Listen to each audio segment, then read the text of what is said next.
Euh, comment, qu'est-ce qui a fait que tu as eu envie de débattre comme ça avec des inconnus?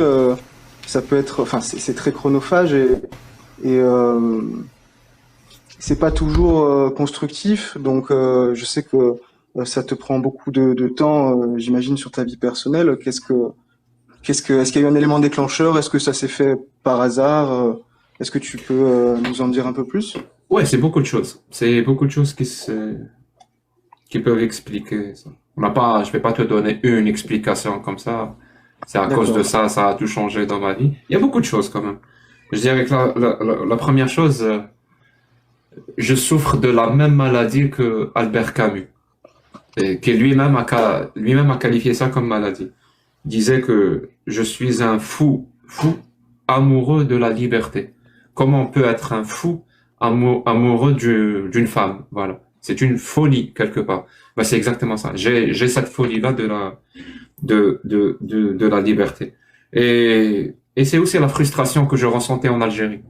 Beaucoup de frustration. Parce que justement, je me sentais un peu étouffé, que je pouvais pas m'exprimer, je pouvais pas dire tout ce que je voulais comme je le voulais le dire. Alors, il fallait toujours prendre des pincettes ou alors carrément s'auto-censurer.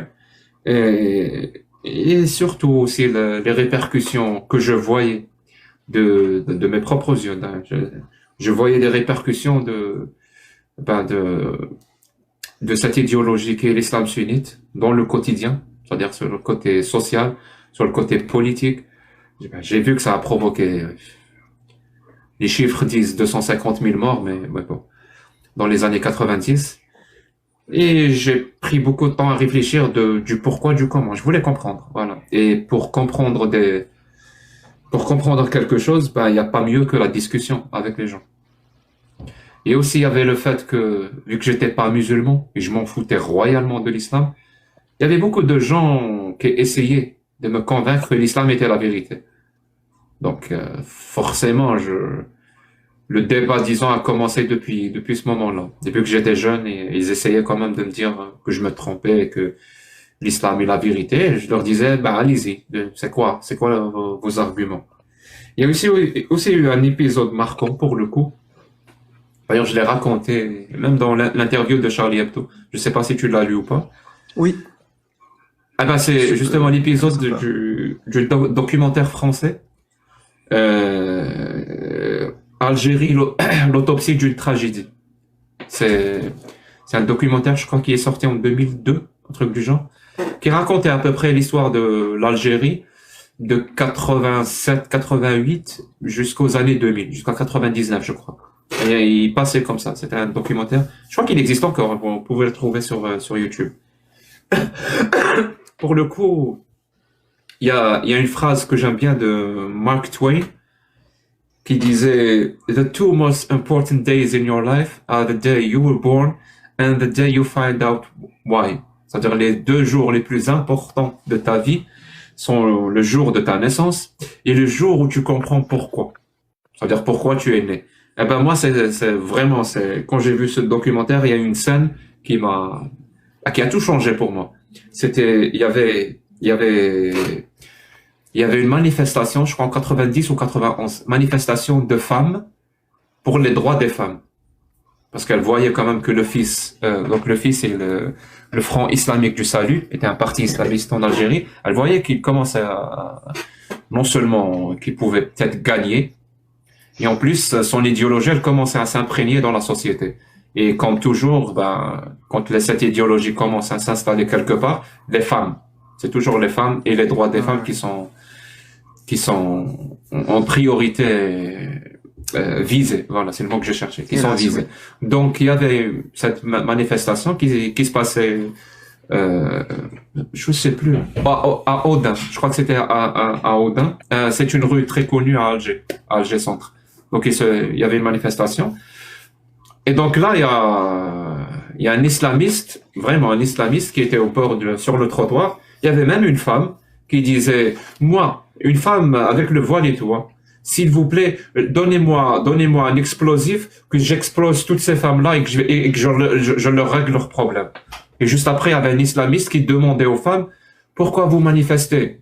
Donc les femmes, elles disaient non, tu sais, pourquoi vous voulez, quand vous voulez appliquer la charia, vous visez toujours les femmes, tu vois, des trucs qui n'avaient aucun sens.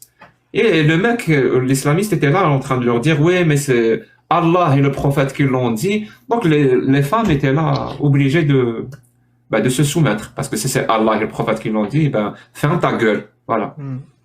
Donc là, il y avait un homme, un jeune, je dirais une vingtaine d'années, avec un cartable, sûrement un étudiant. Je connais pas son nom, mais cet homme a changé ma vie. Donc c'était un homme d'une vingtaine d'années avec un cartable. Et donc il a commencé à répondre à l'islamiste du fils. Je crois qu'il était kabyle, parce que son français avait un petit accent kabyle. Un étudiant kabyle, disons, un étudiant kabyle qui habite à Alger. Donc il a commencé à répondre au fils, il lui disait, pourquoi tu me parles de Allah et du prophète? Je suis là pour défendre le droit de ces femmes. Et l'autre lui disait, oui, mais si tu défends si tu fais cela, tu vas à l'encontre de la parole d'Allah et du prophète. Et l'autre lui répond, et alors? Et je t'assure, hein, c'était la première fois de ma vie que j'ai entendu une parole aussi claire, une parole aussi limpide. Et alors? Ça veut dire, et alors? C'est aussi grave que ça d'aller à l'encontre de la parole d'Allah et du prophète. Je t'assure que cette parole-là, là... Donc je me suis dit, mais merde, c'est ça la solution finalement. La solution passe par là. Passe par le et alors. Passe par le fait que ce et alors là, ça veut dire c'est, oui, je contredis la parole d'Allah et du prophète. Ça veut dire, je suis là pour défendre les droits de l'homme. Je suis là pour défendre l'humanisme, la démocratie, même si ça contredit la parole d'Allah et du prophète. Et alors, cette parole-là n'était pas du tout audible hein, en Algérie, surtout pas dans le début des années 90. Je me suis dit, c'est ça le truc. C'est que comment faire en sorte que ce « et alors », la parole, ça, le « et alors » ait tellement de poids politique qu'il va finir par écraser complètement la parole d'Allah et la parole du prophète. Comment faire?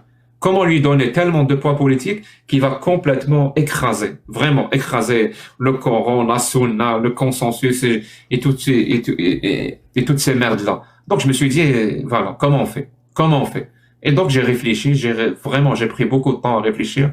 J'ai lu beaucoup de choses, j'ai essayé de comprendre, j'ai construit mes arguments, je les ai exposés à la critique pour les améliorer, même pour laisser tomber quelques-uns qui me paraissaient finalement bidons. Et voilà. Et j'ai fait ça de manière quotidienne, hein, plusieurs heures par jour, vraiment plusieurs heures par jour, de manière quotidienne, pendant 3-4 ans. Donc, à essayer de donner du poids à ce et alors, avec des arguments. Donc, j'ai testé mes arguments, je testais mes contre-arguments, c'est-à-dire quand les gens qui voulaient imposer la parole d'Allah pour dire qu'elle est parfaite, pour dire. Donc, j'ai testé. Donc, comme un joueur d'échecs ou quelqu'un qui joue à la guitare, voilà, vu que tu es un musicien, qui va, au premier moment, il va lire la partition, par exemple, il va essayer de la jouer, bah, au début, ça va être compliqué. Mais il va tellement répéter, que ça va devenir facile et que ça va devenir complètement fluide et que ça va donner quelque chose de bien. Bah, c'est exactement ça. J'ai tellement répété les arguments, répété les contre-arguments, écouté, répété, pour que ça devienne quelque chose de solide, voilà, quelque chose d'imparable, quelque chose d'infaillible. C'est-à-dire, j'ai même enlevé dans cette approche-là, les arguments, j'ai même enlevé tout ce qui pouvait représenter des failles, c'est-à-dire, ou des portes d'entrée à d'autres idéologies qui eux-mêmes sont, tu vois, totalitaires et extrémistes, ou ce que tu veux.